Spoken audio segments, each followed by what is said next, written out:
It's playtime! Hey kids, it's me, Quackerjack. Woohoo! I hate to support that demented duck and say that you're listening to St. Canard Files, a Darkwing Duck podcast. But it's better than playing Whiffle Boy. Besides, Mr. Banana Brain says it's really a great show, Joe.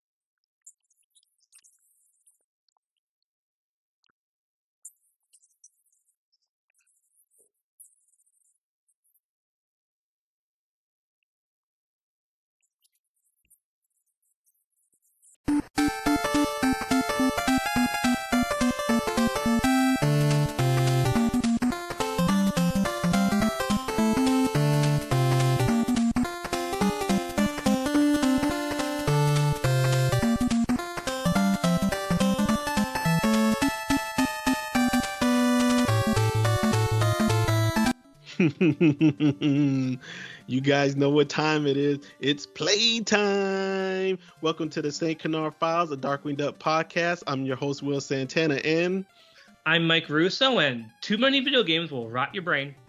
Yeah, it will, Mike. It sure will. But man, I want to do this episode alone. Do you have to tag along for this one, Mike? All right, I guess I'll just walk out. No, of course I do. of course I do. Yeah, man. I get my boy's origin story today, man. I'm super duper hecka excited today, man. You know. It's hard to show how excited you are when we can't curse on this thing. Yeah, I was about to. But man, my boy, this is his origin. It's not like a normal origin, but for Quackerjack, this is his origin, though. You know, because DW doesn't even know who he is. Yeah, it's more of a first episode than an actual origin. He's not getting an origin like Bushroot or Liquidator do. Yeah. But, it's still his first episode. Well, Mike, with this episode, there's a lot going on with video games. My close friends may not know this about me, but I have friends like that I've met around the world and on YouTube.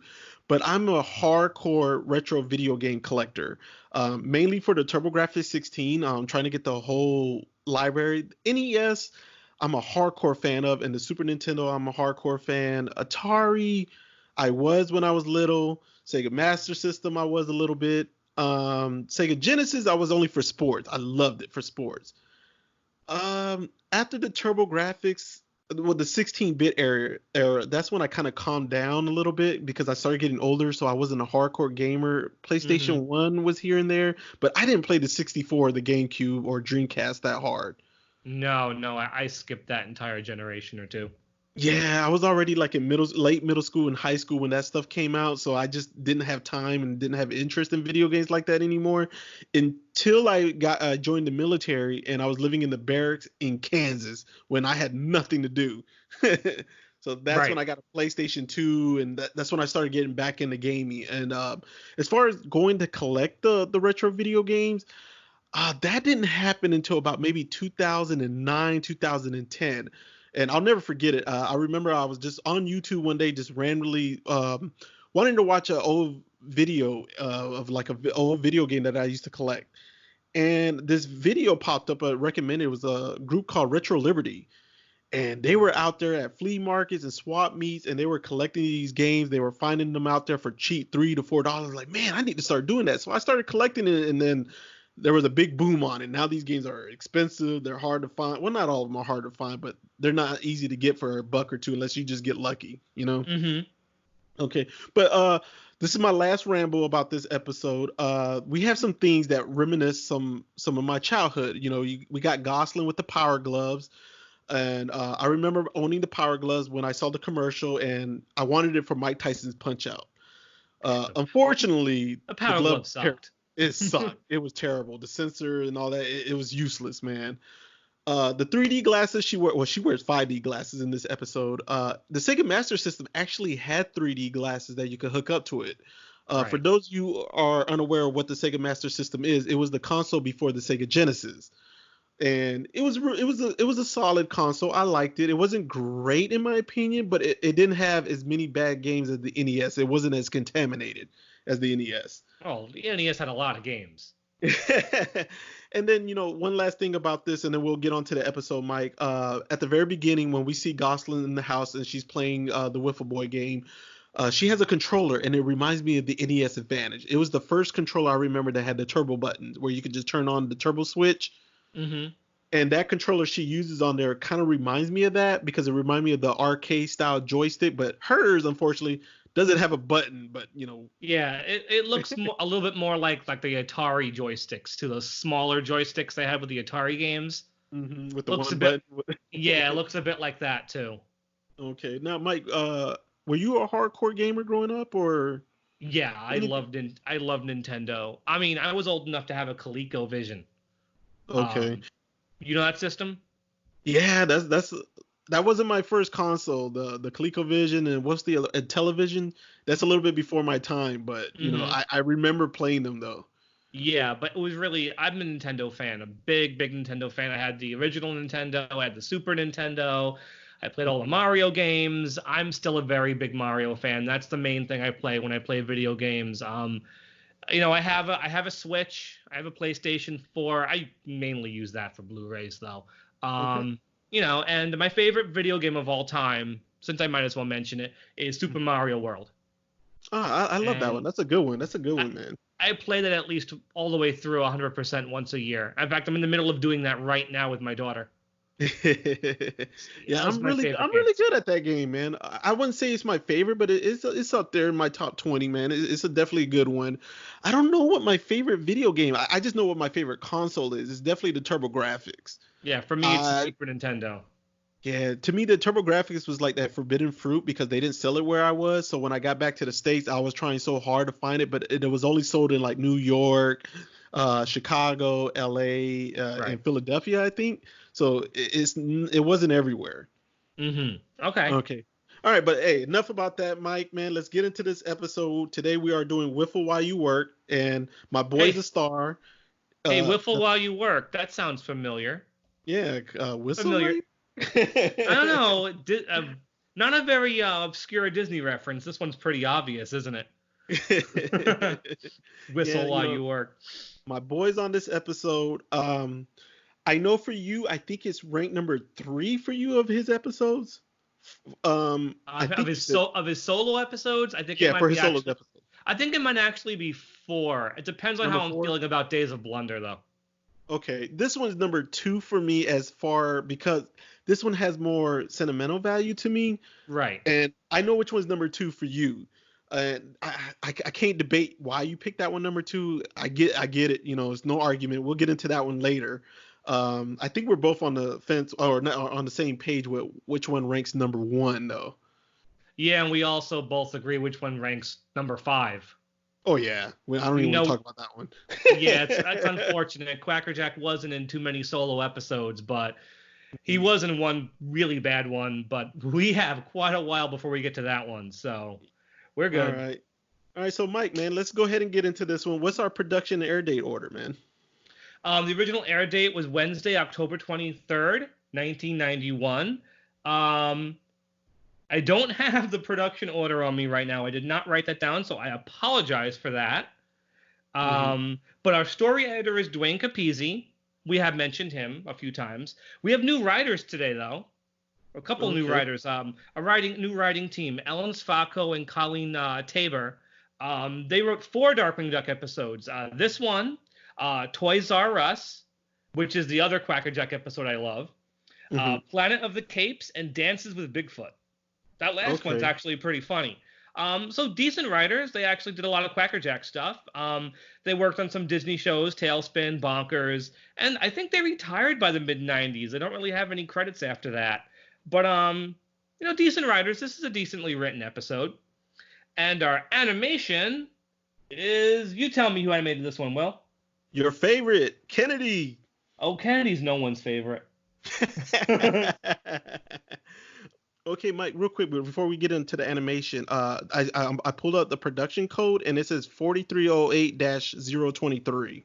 Yes, 023. Doesn't mean it's the 23rd in production order because there were a bunch of episodes that were outlined but didn't get made. Mm-hmm. But it's the 20th in production order. 20th? Okay. Yeah. Sorry, folks listening at home. Every so often, Mike gets a brain fart and forgets to do something. So this is the 20th in production order. So that technically means there were several episodes that were in outline form but didn't actually get made. Episode ideas. Okay. That's why there are gaps in the production numbers. Okay, So Whiffle While You Work. It's another Kennedy episode. Okay, anything you want to say about Kennedy or anything about animation before we dive into this? It's really schizo in this one. Some great animation and some not so great animation. There's one great scene though early on, and I will go into detail about that when we get there, and you know what I'm talking about. But let's jump into our plot and start talking about your boy's first episode, man. All right, so we start off with Drake. He's cleaning up, and we got Gosalyn playing a video game called Whiffle Boy. Whiffle Boy, now that's based on something. Like, he's definitely based on a famous Nintendo character. Yeah, called Mega Man, which is really interesting because Darkwing, the NES game, used that same engine as Mega Man. Mega Man games, man, those are hard games. They are hard. There's always like a strategy. You have to beat the bosses in certain order. To get their powers, yeah. Yeah, but to get their powers. Even then, they're hard games. Yeah, I think Mega Man 3 was the easiest one for me. 2 was pretty tough. 1 was hecka tough for me. 4 1 is the hardest, I think. 1 is definitely, man. That 1 was so tough, man. 4, I barely played it, and then like the Mega Man X series and all that kind of stuff, I didn't really get too deep into those. No, me neither. My favorite's Mega Man 2. Mm-hmm. That's the only one I actually owned. Oh, really? Okay. I think I owned the first 3. I rented them a lot. Okay. Well, let's get back to this plot. We got Gosalyn, she's playing Whiffle Boy, and then she informs Drake that she made it to the semifinals of a Whiffle Boy contest. Yes, she's in the semifinals, and he just tells her, too many video games will rot your brain, sends her off to her room. Yeah, I didn't like the way they drew Drake on that scene, though, man, when she's telling him about the contest and everything. Like, he looked so lazy, the way they drew him, Like, he was halfway asleep. Yeah, all I have to say about that is it's Kennedy cartoons. Yeah. So she goes up to her room to do some homework. And first she does her math problem. She just takes her multiple choice sheet and she draws Whiffle Boy's face on it. I doubt she's getting a good mark on that one. Mm-hmm. And then she has to do science, prepare a simple compound. But what does she make?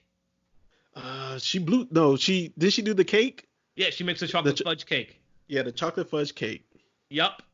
And then she comes downstairs and Drake is playing Whiffle Boy and he's into it, man. Yeah, some really great animation. He leaps off the couch. He goes, "Victory is mine." The drawings are really, really strong here. But the drawings look like Quackerjack to me. I know you said it didn't to you, but to me it did. When he says "Victory is mine," yes, he ends on a big mouthful of gritted teeth. And it does look a bit like Quackerjack's mouth. But then she throws the cake at his face. Yeah. Yeah, and then she finds out that he's entered the contest as well. Mm-hmm. And he's in that too. And she's like, "Don't you have like some crimes to foil, Darkwing?" Yeah, but he's blowing her off. Even the phone rings for him to go fight crime. Yeah, he answers it and says, "Hi, no, wrong number," and hangs up. Yep. Okay, so go ahead. Here we go. We're getting like the best scene in the episode for sure. Mm-hmm. You know what goes on next. Oh yeah. Well, we got the cops. They're in the warehouse and they see a big old crate and it has the Quackerjack logo on it. Yeah. Before we get too far, one cop, the big one, was definitely voiced by Jim Cummings. You can easily tell. I'm not sure who the skinny one is voiced by. I think it might be Michael Bell. It might have been. I didn't think to listen to that one so hard. But the big one is definitely Jim. Yeah, because it sounded to me like his Pete voice. Yeah, like a dopier Pete. Mm-hmm. And the logo on the top of the box, it's Quackerjack Toys. Yeah, it's Quackerjack Toys. And the big one says, "I thought he went out of business a long time ago." And then Here he is. He pops out. He pops out of the box. Yep. And why did he go out of business? Whose fault was it? It's Whiffle Boy's fault, man. Okay, there's a really good reason this sequence is so fantastic. I love the animation in this whole scene. I think this is the only scene in the episode where this is the only part of this episode I'm naming the animator for, because it was animated by John McClanahan. I mentioned him very briefly during Jurassic Jumble, but he does most of the scene.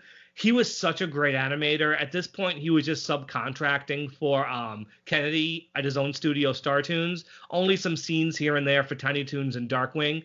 But the producer of Tiny Toons, Tom Ruger, loved his stuff so much. He gave him episodes of Tiny Toons to do at Star Toons. Then he did a lot of Animaniacs at his studio. He did like all the Slappy Squirrel cartoons. He was such a great animator. He had so many great animators working for him. But in the late 90s, when Warner Brothers stopped making the cartoons, stopped making Animaniacs, and mainly because of Pokemon, I really blame Pokemon for that. It was much easier to bring an anime and dub it than make your own series. Warner's had no use for Star Toons anymore, and they had to close the studio.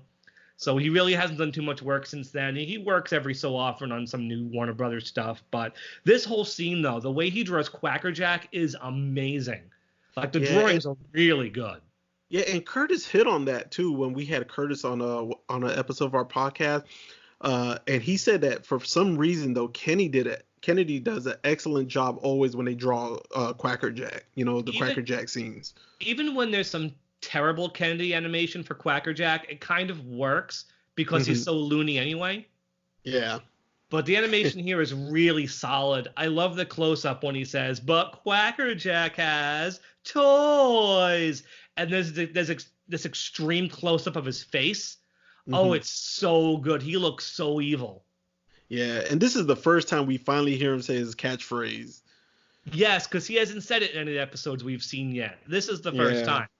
And he says it five times. It's playtime. Yeah, he comes in with a giant wind-up gorilla that smashes the factory. Yeah. And the big guard tells him there's a, Whiffle Boy's bigger than anything you can handle, because he wants to get even with Whiffle Boy for putting him out of business. And he mentions the contest at the mall.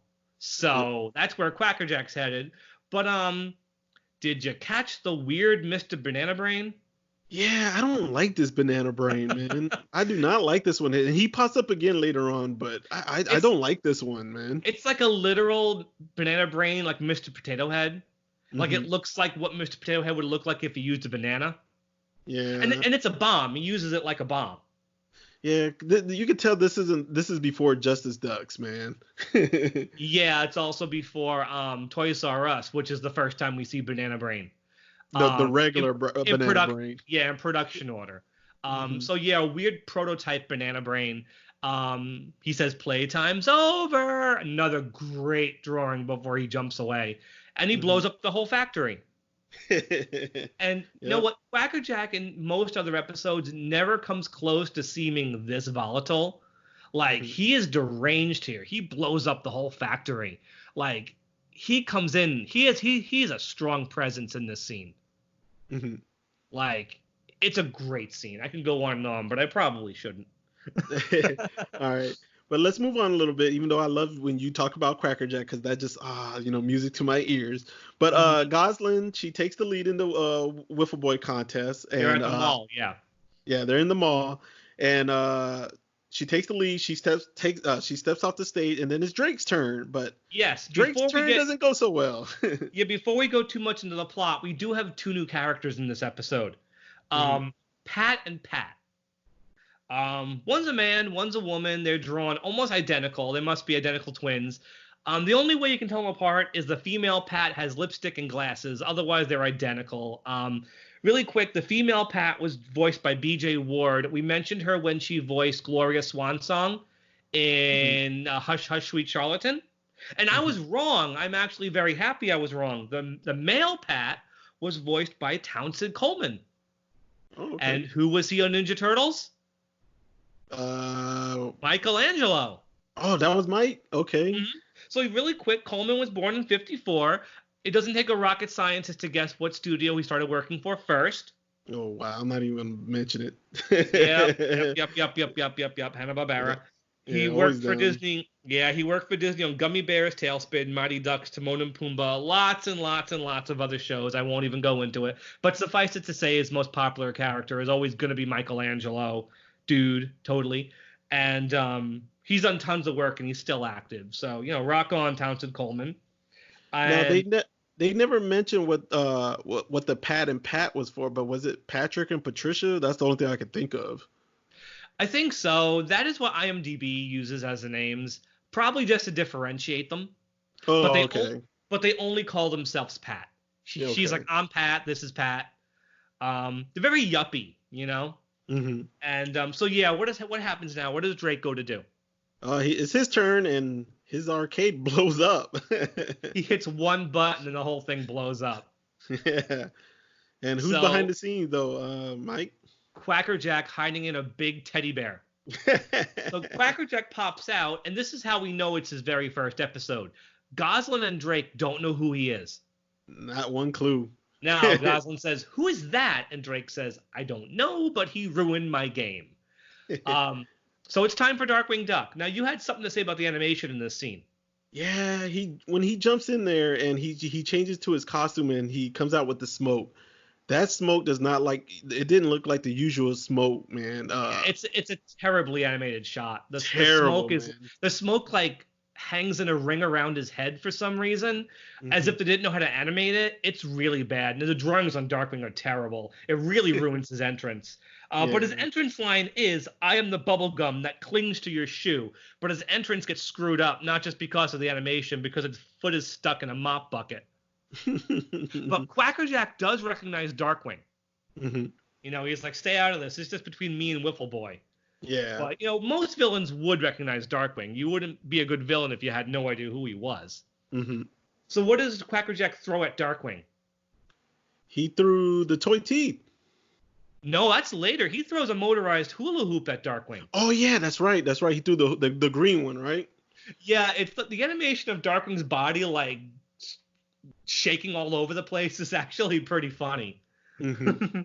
And Gosalyn helps him. Darkwing goes after Quackerjack on one of those hippity hop horse things. Mhm. But oh my God, Will, I think this is the worst animation in the entire episode, probably the worst Kennedy animation in any Darkwing episode. When Quackerjack goes, run away, live to play another day, and he pulls out the motorized pogo stick. Uh-huh. Oh my God, the animation is so bad. It's really, really terrible. You pause it and just look at it. The construction on Quackerjack, whoever drew him had no idea how to animate him. It's so good thing it goes by really fast. I gotta rewatch that. That's the scene when he throws the jacks out to get rid of Darkwing, right? Yeah, right before he does that, when he grabs the motorized a pogo stick. Mm-hmm. And he says, run away, run away. It's just really bad. But he gets away on the pogo stick because he throws jacks at Darkwing and pops the little hippity hop thing. Mm-hmm. And so the two Pats get a great idea. What's going to happen? Who do they want going against Gosalyn now? They want Darkwing. They want Darkwing to be a great publicity stunt. Mm-hmm. And they ask Darkwing if he'll do it. He says he'll check his schedule. He pulls out his black book and immediately puts it away. But he realized he's got to compete against somebody, though. Oh, they mentioned Gosalyn, and fantastic bit of animation on his jaw dropping open. I love it. Very, very well drawn. Mm-hmm. And yeah, Gosalyn comes out, and the two of them have to pretend like they don't know each other. Yeah, but then they get to take off. We leave St. Canard. Mm-hmm. They go to Whiffletown, and I have so many questions about Whiffletown. Uh-oh. What is Whiffletown? Is it a functioning city? Is it a theme park based on Whiffle Boy? I'm not quite sure what it is. It's like Hollywood, but if Hollywood was based on Whiffle Boy, they don't show enough of it for you to really understand what Whiffletown actually is. I assumed it was like a Disney World type place, Yeah, maybe. I guess so, but they don't go into too much detail about it. Yeah, they just say, let's go to much of it in the Whiffletown. background. And you see it from far away. It's a Whiffletown, like the Hollywood sign or something like that, which made me think it was a whole city. Yeah. But anyway, they land. And Gosalyn gets the whole crowd hyped up. They're cheering for her. She gets all the love. Yeah. Have you ever gotten out of a plane outdoors on one of those little rolling staircases like in this episode? Not that high. It was years ago, probably like my first year I was in the military. I knew you were And gonna say military. Yeah. yeah, that's the only I've done times it once. I flew into Miami. I had to get down on one of those rolling staircases. But cartoons and TV shows would make you think it happens all the time. yeah. Because right after Gosalyn leaves, Darkwing comes out dressed as, Darkwing before he was Drake. They pull the stairs away and he falls off the plane. hmm And he gets run over by a luggage cart carrying a very, very suspicious looking box. Yeah, they had the Quackerjack logo. This is the first time we see his logo. Yep. Yeah, it sure is. The first time we see the Quackerjack Toys logo. Yeah. All right. So they take them to they show them the machine they've got. Yeah. Do you What's it remember what it's called? The molecular or the molecular digitizer. digitize. There we go. So don't ask me how this is supposed to work. They use it to zap an actor in a Whiffle Boy costume, and they digitize him on screen. And they claim it saves on programming costs. Wouldn't it be great if that was a real thing? I know, right? Just get guys dressed as Mario or Sonic and just zap them and you put them on the TV. I have no idea how that's supposed to work. They probably didn't think it through very much. It's just like, whatever. It's cool. So they show up to Darkwing and Gosalyn, and then they take them on a bus tour of Whiffletown. Yep. And somebody shows up again. Yep, a giant crying Chrissy doll. Chrissy doll, yeah. And who's in there though, Mike? It's Quackerjack, and the drawing of Quackerjack that ends this act when he says it's playtime is so devious. I love how they draw him. Like Curtis said, Kennedy works for Quackerjack. They really do. They really, really do.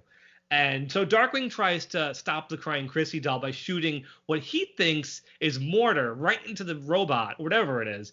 But he shoots tear gas. Quackerjack starts to cry. Yeah, and then the doll starts to cry and it floods the whole town. Yeah, even more so than it was before. This whole thing is he's flooding Whiffletown. He does get one more entrance, Darkwing. He says, "I am the wrong number that wakes you at 3 a.m." But Darkwing's ineffectual. He can't stop this giant doll. But somebody else can. Yeah, Gosalyn comes in to the rescue. Right, and Gosalyn mentioned she had one of these dolls at the orphanage. It's really rare Gosalyn mentions the orphanage. She actually mentions it here, which is a nice little reminder of where she came from. And it's kind of odd that she had a female toy, too, you know? It doesn't seem like something Gosalyn would play with. Yeah, not at all. Not really her thing. But how does she stop the doll? She goes around the doll in circles and spins the head off. Yep, the head pops right off. And Quackerjack is in the head, and he kind of just floats away. And a lot of Quackerjack's dialogue in this episode is basically yelling about how much he hates Whiffle Boy. As he floats away, he's like, "I hate you and your playmates, Whiffle Boy." It's like he doesn't quite hate Darkwing yet. It's gonna happen. Yeah, but now we're at the Whiffle Lodge. Yes, they're at the motel. And this is when Gosalyn's wearing the power gloves, the power boots. Well, I don't think the power boots has any like real world equivalent, does it? Nah, I've never heard of no power boots or anything like that. And then she has on 5D glasses instead of 3D or 4D. She went straight to 5D. The closest thing I think the equivalent for the power boots would probably be the power pad from Nintendo. Yeah. Another one of those things that didn't work. I used to cheat with that. I used to just like get on my knees and use my hands and just slap the buttons. Yeah. I think that's how most people played it. So Darkwing's all jealous because she has all the gear, and he's lying. He's like, "I'm only in this to stop Quackerjack," and yeah, of course he is. Yeah, and he's trying to bribe her though, ain't he? With money, yeah. And there's you see, I'm shouting out the good animation when I do see it. There's a great shot of Darkwing from the 5D glasses. It's like you see it like insect eyes, like multiple Darkwings in her vision, like advancing towards her to grab her. Really well drawn. But she does something I don't actually like. She threatens to expose his secret identity. I feel like she should be above that. I think she was just I think it was just like a fake threat though. She backpedals super quick anyway. Yeah. So I really would, I feel like she probably shouldn't have gone that far. But she's a kid and she backpedals, so not a big deal.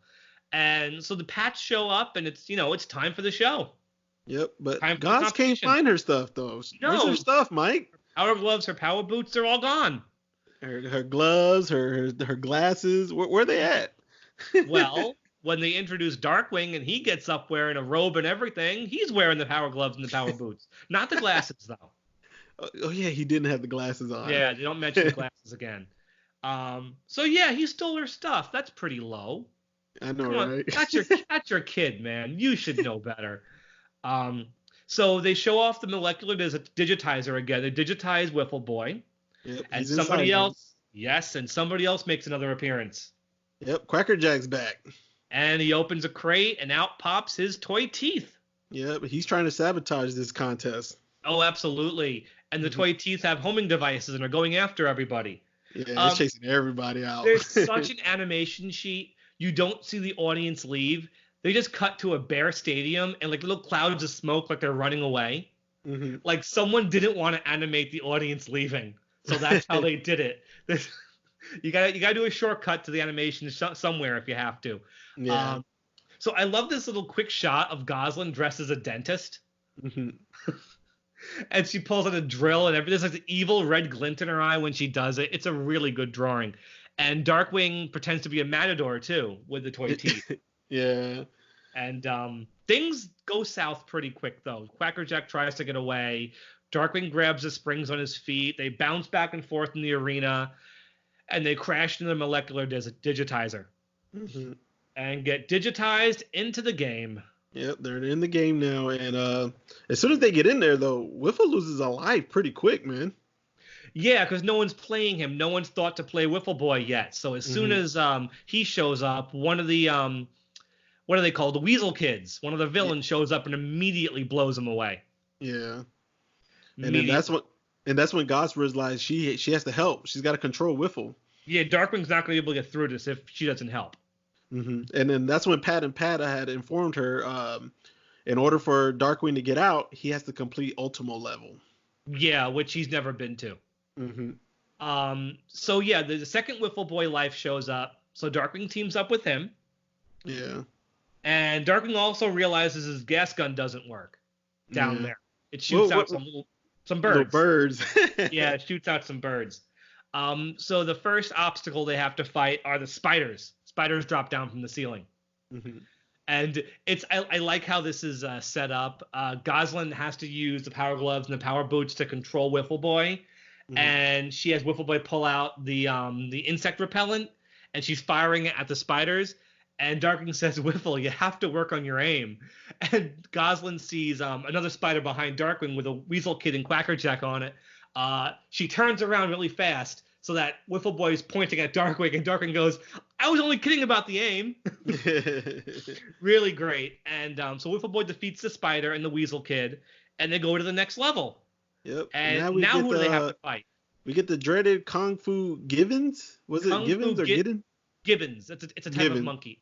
Monkey. Okay. Kung Fu Gibbons. So Darkwing's fighting the monkeys, the Gibbons, whatever, and Quackerjack shows up with another exploding Mr. Banana Brain. Oh God, I hate these banana brains. They look so terrible, man. It has a mustache. He throws it at Darkwing. Darkwing kicks it. Whiffle Boy catches it, and it explodes. Yeah. So now Whiffle's down to his last life, Mike. And it's a kind of a funny sequence where Darkwing and Quackerjack are striking kung fu poses, and then start making faces at each other. Mm-hmm. And then a Weasel Kid shows up, and Darkwing kicks Quackerjack right in the butt. And Quackerjack falls on the Weasel Kid, so that's how Darkwing gets to the next level. Mm-hmm. But it's already at the Ultimo level. Yep, now we're at Ultimo level, and Whiffle reappears. He's on his last life, man. Last life, and who shows up? But I love this. The game announcer says, Daddy Weasel unhappy. You picked on this boy. And Darkwing's like, Daddy Weasel. And the turnaround when he's turning around in fear. That's really well drawn too. Wow. And I never mentioned, I love it when the Weasel Kids die and the narrator of the game goes, suck eggs, Weasel Kid. So yeah, Daddy Weasel shows up, but Gosalyn doesn't really get Whiffle Boy, moving around in time, because then he gets stepped on. Yeah, so Whiffle's done. With this really, really loud crunch. Mm-hmm. And Whiffle Boy's dead, so it's just Darkwing.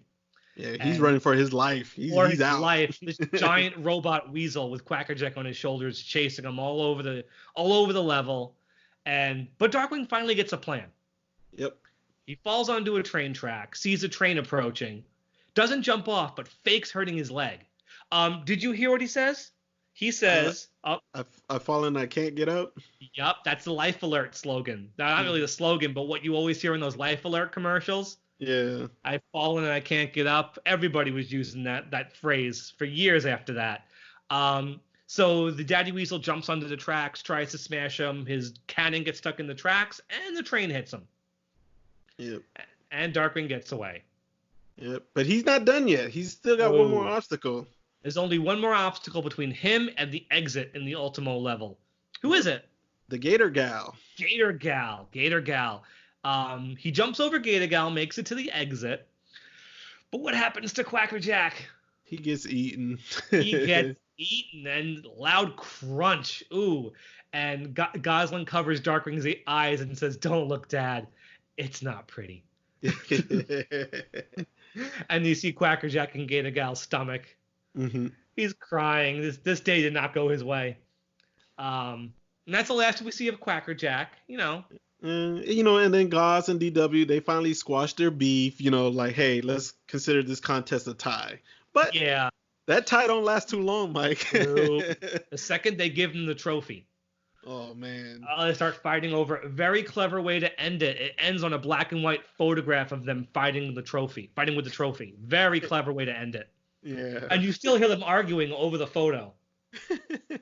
Oh, man. Those two just can't get along sometimes. Mm-hmm. So that's Whiffle While You Work, guys. It's Quackerjack's origin, his first episode. Yep.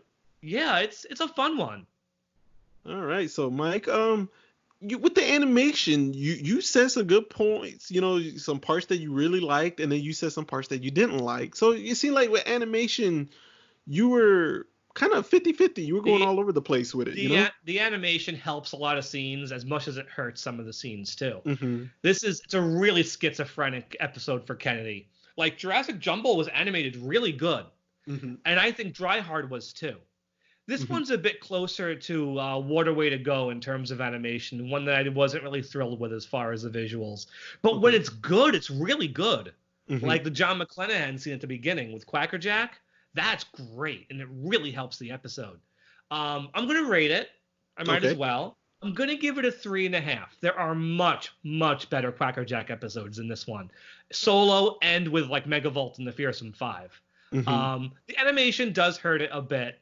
And this isn't like the perfect Quackerjack show. Like Mr. Banana Brain isn't quite there yet. Quackerjack really isn't fleshed out. Right now, he's just a clown who hates Whiffle Boy. Like, he's going to grow a bit more and become a lot more fun as a character. So I'm giving it a 3.5, mostly because the animation drags it down, but I have other reasons too. But what I do love about it, the great scenes are really great. It is Quackerjack's first episode, and the video game stuff is so much fun. Mm-hmm. Like, no other Disney show was doing stuff like that. Like, DuckTales kind of did a couple of video game scenes. Like, I know Huey, Dewey, and Louie love to play video games, but this is a whole video game episode. And that's new for Disney. And that was cool. I remember really enjoying it when this episode was new. So I'm giving it a 3.5. That's still a really good score. Yeah. But, not as high as I'm going to score it. Oh, I understand. Yeah, man. Mike, I'm going high on this one, dude. I'm going 4.5. That's good. And I'll explain some why. Of course, I have biasness toward because of our villain in here. But I really love the first half of the episode with Quackerjack. He really comes on strong, Obviously, the security guards are no match for him. He has multiple weapons, the toy teeth. He has that the big bear. No, not a bear. It was a gorilla. The gorilla robot. Yeah, he has the gorilla. I don't like this banana brain, though. So I'm not going to defend this banana brain. I've never liked this banana brain. But he showed some acrobatic stuff. He showed he had the jacks, the pogo stick. He was all over the place. The jump rope thing. No, not the jump rope. The hulu thing. Yeah. Quackerjack kind of gets lost in the last act, though. He does. Once they get into the video game. On. Yeah, even with the Crisset baby doll, the crying Crisset doll, he was all over the place. Like, he had a lot of weapons on here. Like, he was strong. Once he got in the game, though, he kind of got diminished. It became more about Whiffle Boy in the video game. Yeah, you know? he wasn't the threat anymore. It was the characters he was teaming up with. The But Daddy Weasel and the Weasel Kid. hmm but because I love video games and I like Mega Man, I love the whole Power Glove era. That brings back a lot of memories. I still enjoy the second half, even though Quackerjack kind of fades out. Yeah, it's still very entertaining. Yeah. And I love Goss in this episode, man. Goss she shows like what a cool tomboy she is and how she practices video games, and that was our era, the video games, This is only the third episode putting Darkwing and Gosalyn together alone without Launchpad, which is rare. So it's nice to get them like this. Yeah, there's no Honker, no LP, no Muddlefoots. It's just Goss and Darkwing, Mm-hmm. Yeah, so I'm giving this episode a 4.5. It's strong to me. I love the origin. Quackerjack is strong in the first half of this one. He's very strong in it. So I've always had fun with it. And like you said earlier, if you gave this one a 4.5, I could think of at least 2 other Quackerjack episodes. You better give a 5. Well, one of them gets more than a 5, so be prepared for that one. Yeah, I know which one you're talking about. Okay, so now we've already rated Quackerjack, Mike, but I didn't like my score that I gave him last time. So I'm rescoring him, and he's getting an affinity.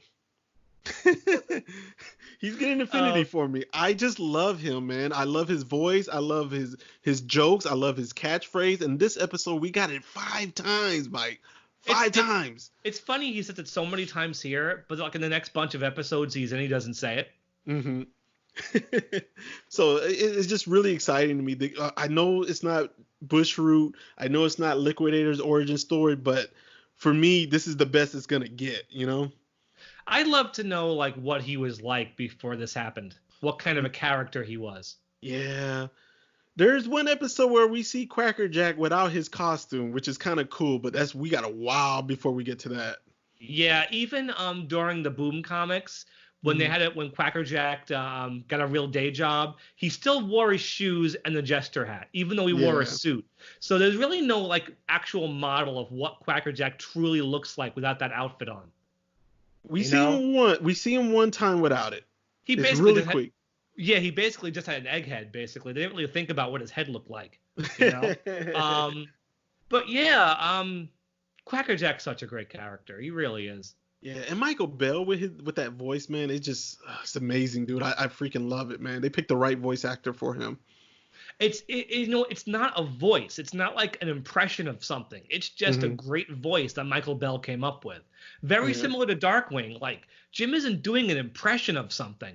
Like Don Canard is just like Ricky Ricardo. Fat Cat's like Vincent Price. Darkwing Duck is Darkwing Duck. And that's true of Quackerjack too. He's just Quackerjack. It's just a voice that nobody else could do. Yeah. Well, hopefully we'll get the real Mr. Banana Brain next time. Not this. We're getting him next time. Yeah. Yep. So this is a really fun episode. It really, really is. I do enjoy it a lot. Yeah, me too, man. So that's Whiffle While You Work. Mike, what we got next? Okay, back to Saturday morning. Ooh, already? Well, those Saturday mornings are coming in quick now, man. Yeah, because it's like one or two new episodes a week now for the Disney afternoon. So we're already back to Saturday morning. We've got Calm a Chameleon, which is fun. Yeah. New villain, a honker plot, and one of those episodes I like as much as I do because it was animated in Japan. Oh, okay. But we'll talk about that. Another episode I really do enjoy. And then we got some fun stuff coming up after that too. Some fun guests, some fun episodes. A fun promo. Yes. We thank everybody for bearing with us through All's Fahrenheit and Love and War last week. Thank you guys very much for that one. But as you can see, we're getting into classic territory again. Yeah, man. Oh, Mike, we never told them where they can listen to us, and we forgot to give our shout-outs, man. Let's knock that out real quick. Okay, sure. You can listen to us everywhere. Spotify, Stitcher, Google Play, Pocket Cast, Radio Public, Apple devices. If you are listening to us on Apple, please rate and review us on iTunes. That really helps. Amazon Echo, we are also on Pandora and iHeartRadio and YouTube. And as always watch YouTube because we put up videos every week, every other week of all sorts of fun Darkwing stuff. So stick with us there. Subscribe to us on YouTube as well. I think that's everything. Okay. Well, I got a few shout outs. I'm going to name three. We got Darla Mae Zorns. We got Bonnie Joy O'Connor. And this one, I'm just going to go. I think I've mentioned this one before. Richie Hanna. Doesn't sound familiar. Maybe you haven't. Okay. Yeah. But they've been pretty active on our last couple of posts on our Facebook page. So I just wanted to say thank them. And we've actually got like 4 new followers in this last day. So we're getting to that 1,000. We're getting there. Yep. Well, I mean, we're recording this in late March, so who knows? We may hit that by the time this episode drops. I hope so.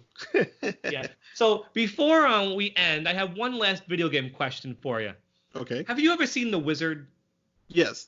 With Fred Savage? Yeah. Yes, you've seen that. Okay, whenever we talk about the Power Glove, all I think about is when the kid goes, "It's the Power Glove. It's so bad." Because it really was. It was a terrible, terrible, terrible toy. It did not work. I think the only Nintendo product that was worse was the Virtual Boy. Yeah, the Power Glove had a lot of hype. It was a good idea. A lot of hype, yeah. Yeah, it never panned out, man. The Wizard, you know what? We'll say that for another day, man. The Wizard, because I got a lot to say about that movie. But okay, we'll find time. Well, next time they mention video games, we'll talk about it. Okay, so that's Whiffle While You Work. That's Whiffle While You Work for today. And, guys, one last time, Mike, what's episodes next? Next time, Calm a Chameleon. Okay, so we're going back to Saturday morning again. All right. I like those Saturday morning episodes for some reason. We have a few good ones coming up. All right. All right, so that wraps up this episode, guys. And we just want to make sure y'all stay dangerous. Stay dangerous. Good night, everybody.